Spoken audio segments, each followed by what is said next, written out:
시편 139편 1절에서 10절까지의 말씀입니다.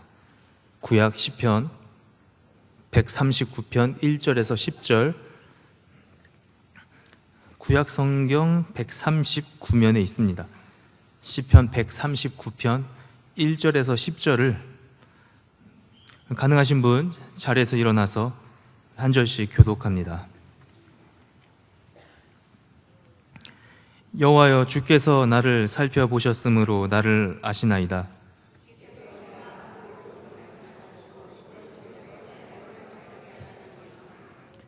나의 모든 길과 내가 눕는 것을 살펴보셨으므로 나의 모든 행위를 익히 아시오니,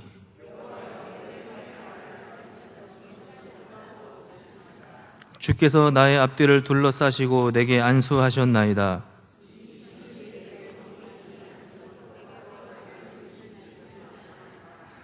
내가 주의 영을 떠나 어디로 가며 주의 앞에서 어디로 피하리이까?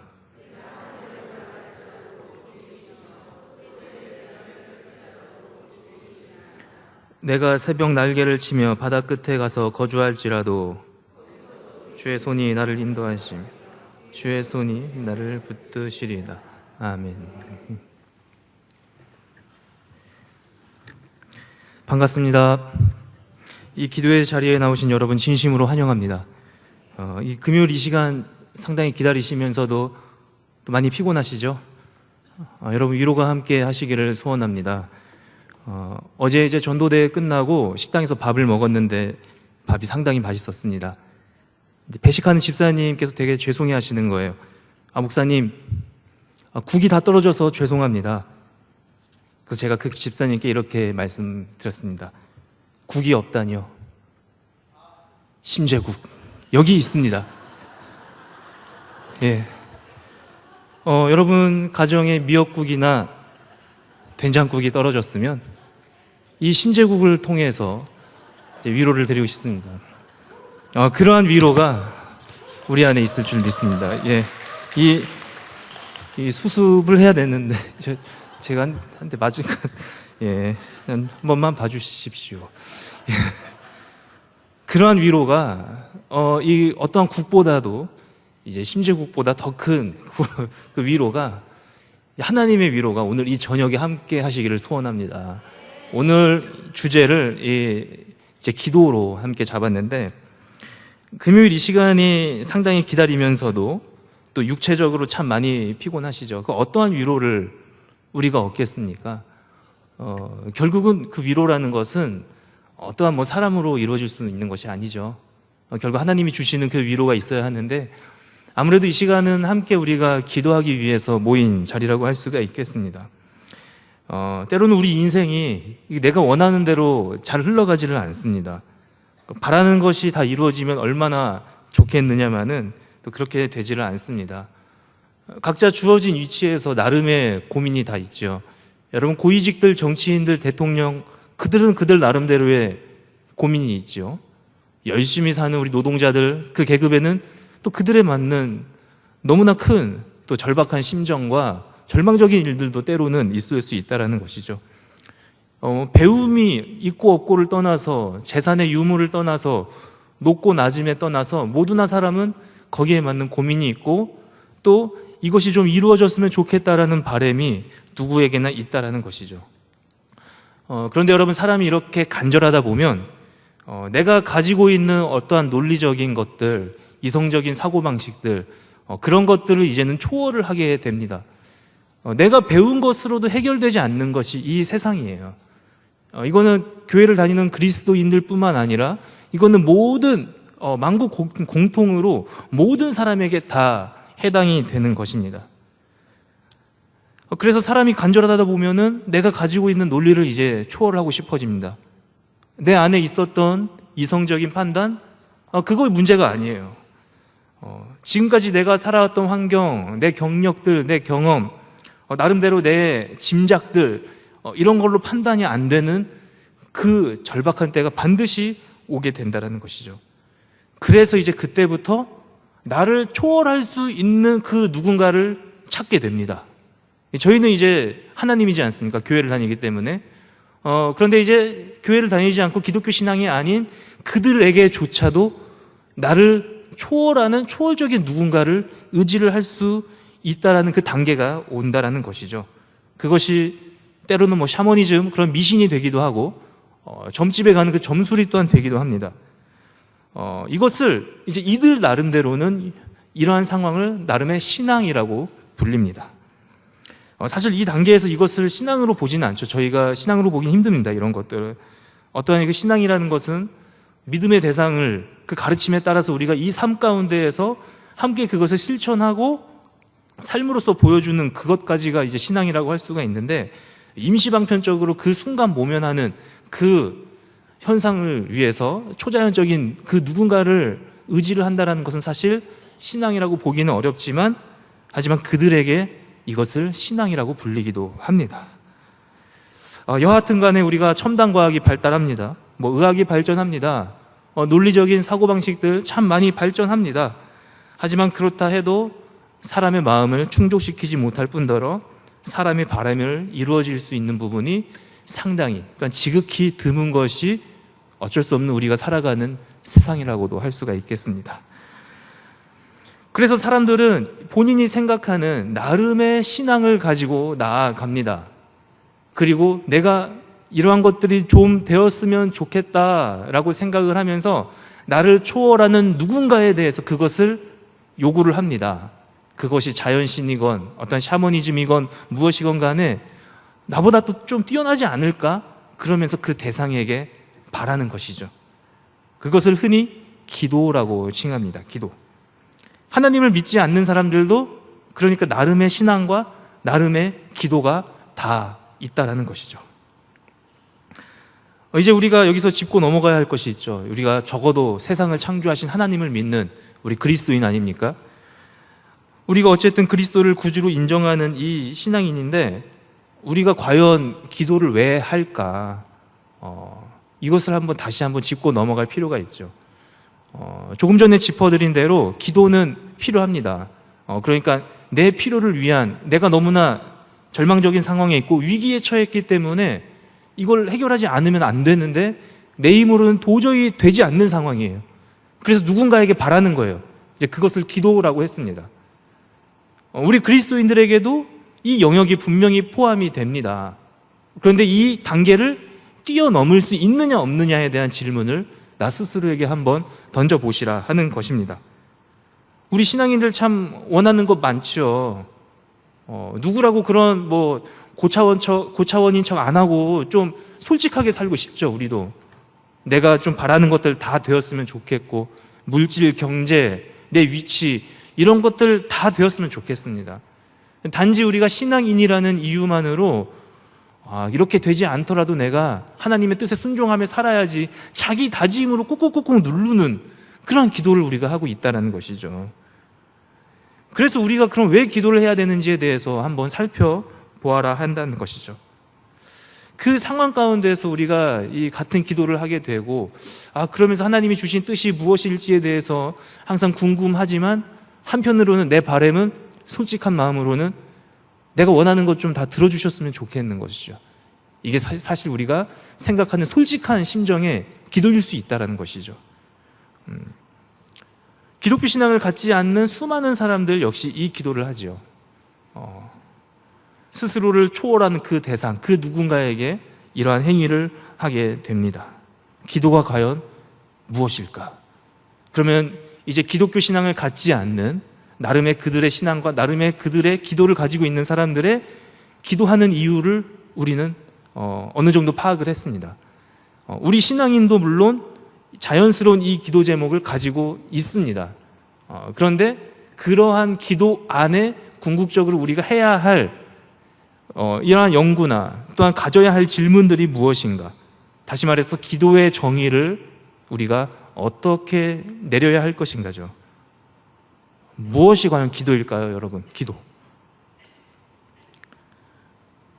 우리보다 뛰어난 누군가에게 이게 기대는 것이라고 쉽게 말씀드려서 아까도 말씀드렸는데, 기도라는 것은 결국 우리가 이 기독교 신앙에 있어서는 다시 한번 생각해 볼 필요가 있는데, 물론 우리가 지금까지 보편적인 내가 바라는 행위를 좀 바라는 것들에 대한 열망을 계속해서 구하는 것, 물론 기도입니다.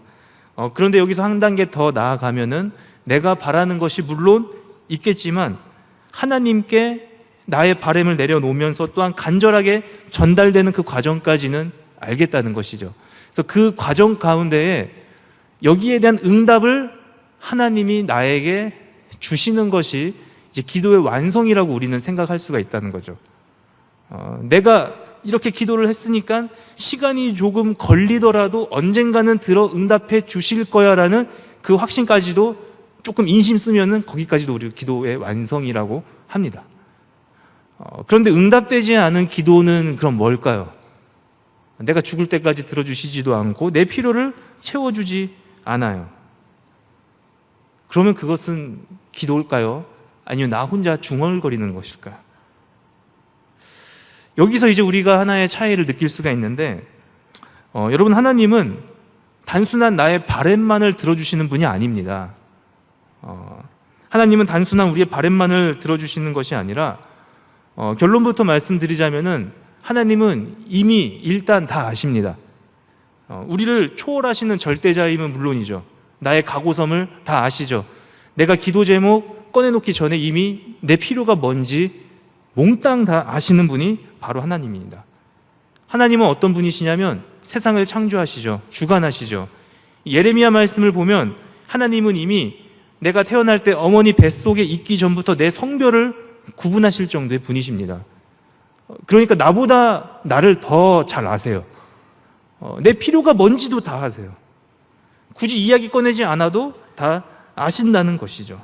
너무나 세세하게 아시고 아실 뿐만 아니라 그 자리에 함께 있다라는 것이죠. 우리가 기도를 하기 전에 이미 내 기도 제목과 내 필요를 아시는 분이 하나님이죠. 오늘 이 본문을 잠시 살펴보면 이제 1절 말씀 쭉 이제 중간쯤 보면 나를 살펴봤다라는 표현이 나옵니다. 나를 살펴봤다라는 표현이 단순히 이 겉으로만 대강 훑어보는 그 살펴봄이 아니라 여기서 이제 말씀드리는 살펴봄이라는 것은 굉장히 땅속 깊이 채취하는 그러한 탐색의 그러한 개념의 살펴봄을 이야기를 하는 것입니다. 대충 표면적으로 물질을 분석하는 것이 아니라 이 물질 안에 더 궁극적인 어떠한 원소가 있을지에 대해서도 땅을 파내서 추출을 해서 분석까지 다 하는 것이 오늘 성경에서 말하는 살펴봄의 개념입니다. 내 내면의 모든 상태를 아시는, 그게 살펴봄이라는 것이죠. 너무나 자세하고 너무나 명확하게 사람의 마음을 살펴보는 분, 그분이 바로 하나님입니다. 그런데 그 하나님이 나를 살펴볼 뿐만 아니라 나를 아십니다. 나를 아셔요. 아신다는 표현이 나오는데 내 생각까지도 아시겠죠. 근데 단순히 나의 지식만을 공유하는 그 아시는 것이 아니라 나의 감정 상태까지 이미 모두 다 아시는 분이세요. 내가 힘들어하는 것, 내가 아파하는 것, 또 내가 무엇 때문에 힘들어하는 그러한 것들을 철저하게 나의 입장에서 바라보시는 분, 그 아심을 오늘 성경은 말하고 있는 것이죠. 그래서 이 139편 오늘 1절에서 10절까지 살펴보았는데 이 이후에 있는 모든 내용들도 나에 대해 굉장히 잘 아시는 하나님에 대해서 묘사하고 있는 것이 바로 오늘 시편 139편이라고 할 수가 있겠습니다. 그 아시는 정도가 어느 정도냐? 이 4절에 살펴보면 내 혀의 말을 알지 못하시는 것이 하나도 없다. 이미 내 입에서 무엇이 나올지, 내가 무슨 생각하는지, 내 행동이 앞으로 무엇이 될지에 대해서도 이미 아시는 분이 하나님이신다는 거죠. 그러한 하나님은 항상 또한 나와 함께 계십니다. 내 의도, 내 계획, 그것을 다 아실 뿐만 아니라 어쩌면 그 결과까지도 이미 다 아시는 분이 하나님이시죠. 그리고 그 이후에 펼쳐질 상황까지도 아십니다. 항상 계시는 그 하나님은 사실 하나님의 대표적인 속성 가운데 하나죠. 어디에나 편만하게 계시는 그 하나님 말입니다. 그래서 그 하나님의 섭리하심과 계획이 너무나 꽉 찬 거예요. 어디나 계시기 때문에 내가 더 이상 숨을 수도 없을 정도의 어디에나 계시는 그 하나님의 개념이라는 말입니다. 그래서 그 하나님이 너무나 꽉 차가지고 내 삶의 모든 분야에 계시고 나의 은밀한 부분뿐만 아니라 내가 아파하는 그곳까지, 내가 어두워 떨어져 있는 바로 그곳까지도, 보이지 않는 모든 영역까지도 다 계시는 분이 하나님이시라는 거죠. 그래서 하나님은 항상 나를 살피시고 나를 아시고 언제나 나와 함께 하시는 하나님이시죠. 그 하나님이 나의 앞뒤를 둘러싸십니다. 5절에 이 표현이 나오는데, 포위당했어요. 내가 더 이상 빠져나갈 곳이 없습니다. 내가 하나님의 이러한 섭리하심의 은혜를 이 체험을 하고 있는 우리 모두라는 것이죠. 그런 하나님이 나에게 기름을 부어주십니다. 나에게 안수하십니다. 나를 축복하시고 항상 내 편에 서서 계신다는 것이죠. 그래서 우리가 때로는 내 뜻대로 내 삶을 계획을 합니다. 또 내 뜻대로 실행하고자 합니다. 그리고 나는 마치 내가 살아간다고 생각을 하죠. 그런데 결국 우리는 하나님의 큰 그림 속에 있는 것이에요. 마치 하나님께서 어항에 이제 물을 떠나요. 우리가 이제 금붕어라서 이 안에서 최대한 자유를 누리고 내가 하고 싶은 대로 다 하잖아요. 그런데 하나님은 이미 그 어항 안에 있는 우리의 모든 것을 아시는 분이에요. 그래서 우리는 그 안에 있을 때가 제일 안전하죠. 하나님 품 안에. 하나님은 그것을 바라보며 흐뭇해하시며 우리의 필요를 계속해서 채워주시는 그런 하나님입니다. 이미 모든 것을 다 알고 계시죠. 우리가 기도하기 전에도 이미 다 아십니다. 여기서 이제 우리가 의문이 들죠. 이미 아시면 내가 그럼 기도할 필요가 있을까 없을까? 이미 아시는데. 그리고 또 한 가지 의문은, 내 기도 제목을 아신다면서 왜 내 지경은 이렇게 됐을까? 왜 난 힘들지? 정말 아시는 거 맞아? 이렇게 이제 의심을 하게 됩니다. 그래서 우리가 우리는 그러면 이러한 기도를 왜 해야 하며, 그러면 기도 응답은 또 과연 무엇인지에 대해서 살펴볼 필요가 있죠. 하나님이 내 체질을 아신다고 했는데 내 기도 하나쯤이야 들어주시는 거 어렵지 않을 텐데, 이렇게 기대에 잔뜩 부풀리면서 우리가 신앙생활을 합니다. 그러다 이제 낙심을 해요. 상처도 받습니다. 하나님 정말 살아계실까? 이런 의심이 듭니다. 때로는 교회를 떠나기도 하고 신앙을 저버리기도 하는 일들이 왕왕 있게 되더라는 것이죠. 이러면서 또 한편으로는 우리가 신앙생활을 열심히 끝까지 유지를 한다고 하는데 굉장히 어려운 일들을 목격을 하거나 내가 직접 경험을 하게 되죠. 안타까운 사건, 사고들이 이제 뉴스나 이런 것들 보면 많이 나와요. 새벽 예배를 갔다가 왔는데 교통사고를 당하거나, 또 하나님의 뜻대로 살아가는데 전혀 예상치 않는 피해를 입히거나, 또한 그런 것들을 입거나, 원치 않는 일들이 찾아올 때 우리가 낙담을 하게 되죠. 분명히 하나님께 기도했는데, 분명히 이날도 기도하고 자고 기도하고 아침을 시작했는데, 무사히 지켜달라고 분명히 했는데 왜 이런 일들이 나타날까? 왜 원치 않는 장애를 내가 입고, 왜 우리 자녀가 이 장애를 입고 태어나고, 왜 이러한 결과가 나에게 찾아올까?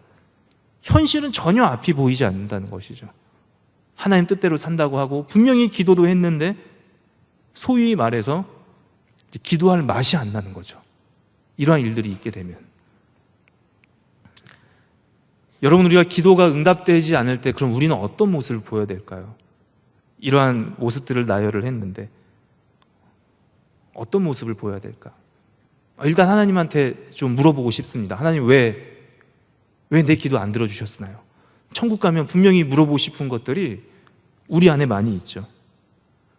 기도 이제 응답이 안 되는 것을 넘어서가지고 왜 안 들어주셨어요가 아니라, 저 분명히 하나님 뜻대로 살았는데 왜 다른 사람도 겪지 않은 그 힘든 일이 왜 하필 우리 가정입니까?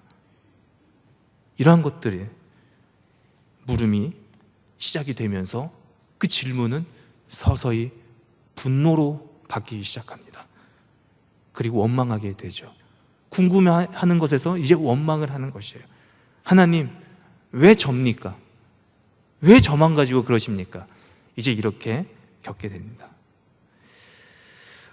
저는 사실 이 기도의 과정 중에 처음에 이 물음으로 시작했다가 원망으로 이 바뀌는 과정이 어쩌면 자연스러운 과정이지 않을까 하는 생각도 해봅니다.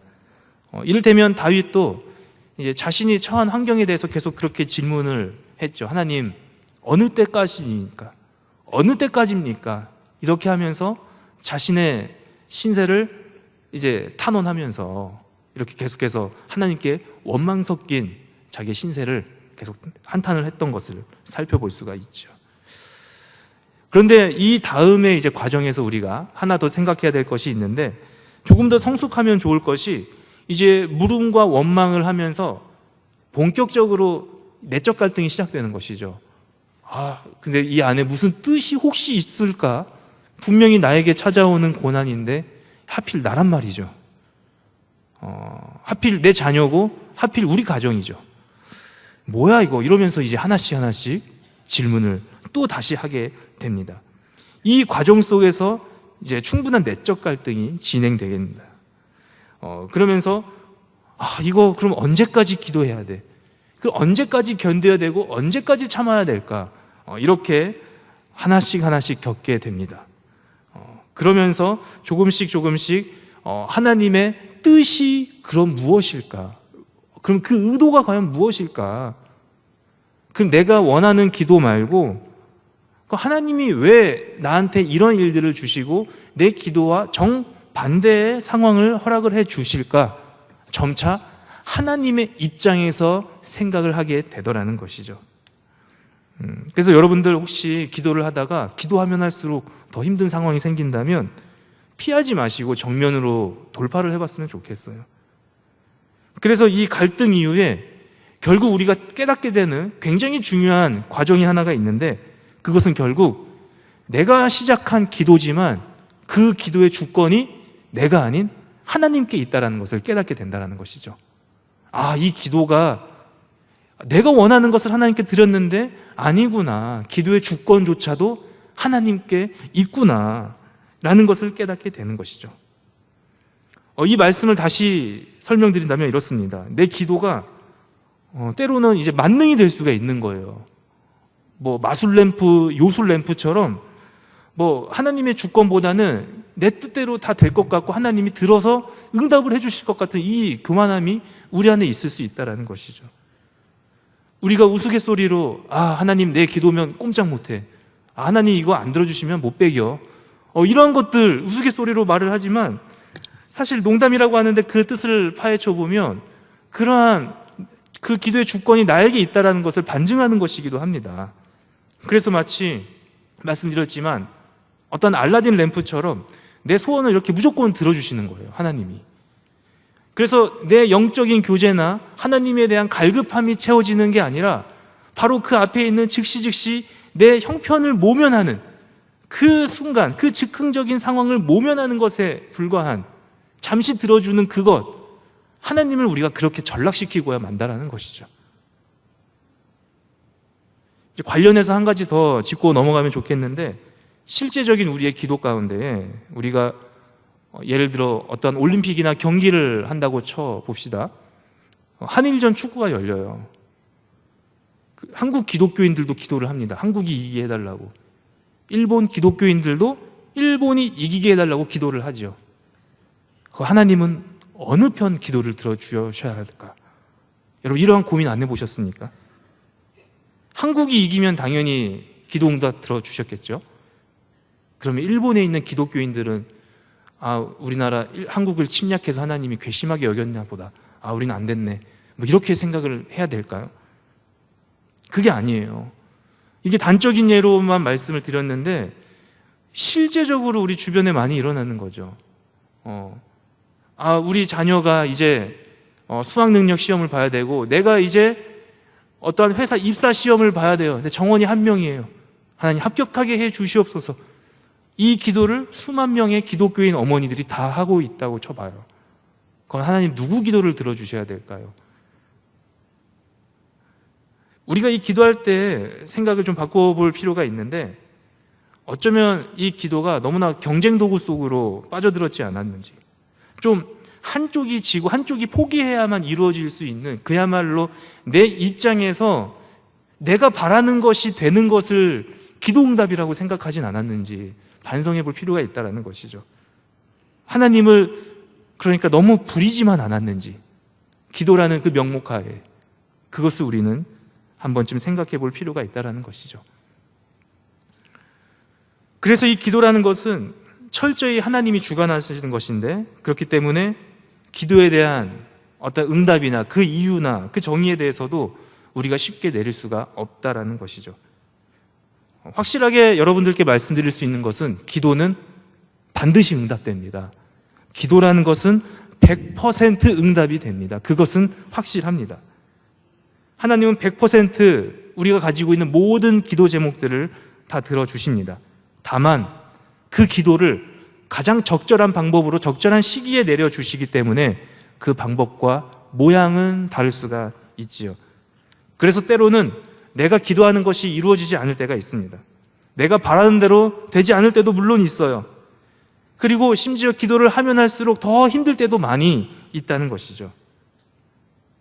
그런데 때로는 이 기도라는 것이 하나님의 입장에서, 그러니까 나의 바람이 아니라 하나님의 입장에서 우리를 위한 응답을 해 주실 것이기 때문에 주권이 하나님께 넘어가지 않았습니까? 결국 그 나를 위한 기도의 응답이기 때문에 내가 생각하는 것보다 더 뛰어난 방법으로 주시기 때문에 그것이 때로는 나에게 고되고 또한 연단되어지고 때로는 그것이 상처가 될 수는 있겠지만 궁극적으로 우리가 생각하는 육신의 100년의 인생이 전부가 아닌 우리의 모든 평생의 영혼을 책임져 주실 하나님의 입장에서 보면은 그것은 굉장히 일시적인 고난일 수 있다는 것을, 여러분 그것을 통해서 위안을 얻으셨으면 좋겠습니다. 때로는 그것이 나에게 힘이 들 때가 있죠. 기도 속에서 내 억울함이 있을 수 있고요, 내 분노가 있을 수 있습니다. 그런데 내적인 여러 갈등을 겪고 나서 궁극적으로 우리가 성숙한 면까지 가면 좋은 것은 다름 아닌 그 과정 속에서 전적으로 하나님의 주권과 그 하나님의 영역을 인정하시기를 소원합니다. 기도는 내 소원을 성취하는 것이 아닙니다. 기도라는 것은 하나님을 알기 위함입니다. 그래서 우리가 기도를 하면서 내 마음속에 깊이 우러나와야 할 그 신앙의 자세는, 그 기도하는 우리가 정말 필요한 것이 나의 갈망이 아닌, 내 육신의 갈망이 아닌 하나님을 알고자 하는 그 갈망으로 점점 변해 간다라는 것이죠. 그래서 궁극적으로 기도를 통해서 내가 필요로 했던 것이 처음에는 내 필요였지만 그것은 결국 내 필요가 아니었고 하나님을 알아가고자 하는 것이었구나 라고 바뀌는 것이죠. 그렇게 되면 이제는 하나님 그리 아니하실지라도 기도를 통해 하나님과 가까워지는 것이 나에겐 응답입니다 라는 신앙의 고백이 있게 된다는 것이죠. 그래서 나의 바람이 아니라 하나님께서 나에게 말씀하시는 것이 무엇인지 귀를 기울이시기 바랍니다. 기도라는 것은 결국 내 바람이 이루어지는 것이 아닙니다. 그리고 내 소원을 성취하는 것도 기도의 응답이 아니죠. 우리의 원하는 것을 들어주시는 그 하나님, 그렇게만 되면 솔직히 우리가 하나님의 영역을 극히 제한하고 마는 것이죠. 하나님이 우리의 필요를 채워주지 못하실까 봐요. 그런데 그냥 내 필요 딱 거기까지만이에요. 그게 마치 기도 제목이라고 생각을 하게 된다는 것이죠. 여러분, 하나님의 섭리하심과 계획을 너무 작게 보지 않았으면 좋겠습니다. 물론 우리의 필요 채워주시죠. 그런데 우리가 하나님께 우리의 영혼을 맡겨야 되잖아요. 그래서 나에게 필요한 것을 채워주시는 정도의 그 하나님으로 제한하지 마십시오. 기도를 통해서 하나님이 나에게 원하시는 것이 무엇인지 알아가게 될 수 있길 소원합니다. 처음엔 내가 바라는 것을 요구했다가도, 또한 사실 그렇죠. 가장 간절할 때 하나님 찾는 것 당연합니다. 지푸라기 잡는 심정으로 이거 당장 해결되지 않으면 안 되는 것들, 신앙의 계기가 너무나 급할 때 찾아왔는데 해결이 되어서 신앙이 깊어지는 경우도 많이 있죠. 물론 그런 것들이 필요합니다. 그런데 여기서 한 단계 더 나아가서 나의 필요에서 이제 하나님의 필요에 맞게 점점점 내 영점을 그곳에 맞추라는 것이죠. 그것이 기도를 통해서 우리가 할 수 있는 신앙의 성장이라는 것이죠. 그래서 우리가 기도를 하면 할수록 점점 더 그럼 하나님이 나에게 원하시는 것이 무엇일까? 라는 질문으로 바뀌게 되는 것이죠. 그래서 우리가 기도 응답이 되지 않아서, 또한 내 간절한 소원이 이루어지지 않아서 좌절하거나 낭망하는 대신에 이 안에 감추어진 그 하나님의 뜻이 과연 무엇일까? 그것을 간절하게 구하는 자세가 필요하다라는 것이죠. 그리고 내 갈망 속에 진정으로 그럼 내 영혼이 원하는 것이 무엇인지 살펴보시기를 소원합니다. 당장 필요한 것이 채워지면 그 다음 기도 제목은 또 없겠습니까? 아닙니다. 더 큰 것이 찾아옵니다. 그래서 궁극적인 내 영혼의 갈망이 무엇인지 기도를 통해서 당장 내가 이 경제가 필요해서 그럼 이거 채워지면 내 영혼이 채워지겠는지 그것을 한번 생각을 해보시라는 것이죠. 그럼 그것을 훨씬 뛰어넘는 정말 내 속에서 깊이 우러나오는 내 영혼의 갈망이 무엇인지 그것을 기도를 통해서 끊임없이 하나님께 물어보시고 자기 성찰을 해보시라는 겁니다.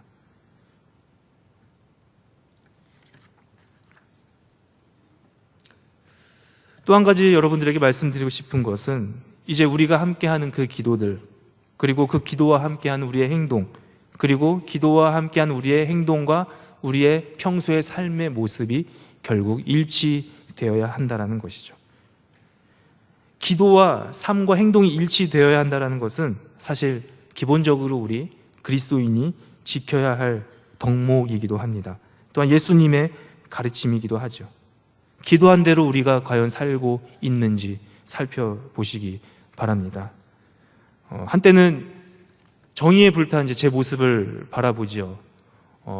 혹시 여러분 일부 새벽 예배 끝나고 집에 빨리 가고 싶어서 불법 좌회전으로 교회 지하에서 빠져나가시는 분이 계시다면 혹시 민원이 들어오면 그것이 제가 낸 민원일 수도 있습니다. 여러분 기도 그렇게 하시고 그렇게 하면은 안 될 거라고 믿습니다. 제가 자동차를 좋아하기 때문에 차에 관련된 것은 꼭 정의를 지켰으면 좋겠다, 이러한 말씀을 드립니다. 그래서 우리가 기도한 대로 그래서 삶이 좀 일치가 되어야 된다는 것이죠. 나는 정말 그리스도인답게 살고 있을지, 나는 정말 하나님이 원하는 대로 내가 기도한 대로 살고 있는지. 어쩌면 기도 안에 내 원한이 녹아있을 수도 있어요. 내 원망. 그러니까 내가 해결하지 못하는 것들 하나님이 대신 가서 좀 복수 좀 해주십시오, 이러한 마음들, 이 온전하지 못한 마음들이 때로는 녹아있을 수도 있다는 것이죠. 여러분, 하나님께서 우리에게 기도를 요구하시는 것은 다른 것이 아니라 기도를 통해서 내 잘못된 습관과 내 잘못된 삶의 방식이 함께 바꾸어지기를 소원하는 것이죠. 그것이 하나님께서 우리에게 주시는 기도 제목, 또한 기도해야 할 이유이기도 합니다. 단순히 기도한 것들, 나 기도 3시간 했는데, 기도 5시간 했는데, 3일 금식 기도 했는데, 이게 아니라 정말 내 기도와 삶이 일치되고 있는지 살펴보시라는 것이죠. 간절한 기도 가운데 간절한 기도만큼 내 삶과 내 행동 속에서도 그리스도인으로서의 삶이 녹아져 있는지, 아니면 여전히 이 주일 끝나고 혹은 이 금요일이 끝나고 내 평소의 삶과 내 사회에서의 모습을 바라보면 여전히 나는 악덕 사회인이나 또한 악덕 업주나 또한 하나님이 원하시지 않는 그런 방식으로 살아가고 있지는 않는지 스스로에게 반성해 볼 필요가 있다는 것이죠. 그래서 여러분, 기도해야 할 이유 중에 또 하나는 하나님께서 이 과정을 통해서 우리의 내면을 가꾸어 주기를 소원하는 것입니다. 내 안에 있는 나쁜 습관들, 내 안에 있는 하지 말아야 할 그 행동들, 기도만 하고 바꾸지 않는 것이 아닌 기도한 만큼 내 삶과 내 행동이 동시에 변화되기를 소원합니다. 이제 결론을 맺으려 합니다. 결국 기도라는 것은 내 필요가 채워지는 것이 아니죠. 기도를 통해서 우리는 나의 변화를 경험할 수가 있고 또한 하나님과 가까워지는 내 자신을 발견할 수가 있습니다. 그래서 우리의 필요에 대한 기도 이루어지면 좋겠죠. 그런데 우리의 필요에 대한 그 응답이 기도가 이루어졌다는 것이 아니라 때로는 내가 원하는 것이 되지 않는다 하더라도 하나님의 입장에서 보았을 때는 그것이 기도의 응답이고 또한 기도해야 할 이유이기도 합니다. 그것이 내가 원하는 것이 이루어졌건 이루어지지 않았건 이미 기도에 대한 응답은 이루어졌을 줄을 믿습니다.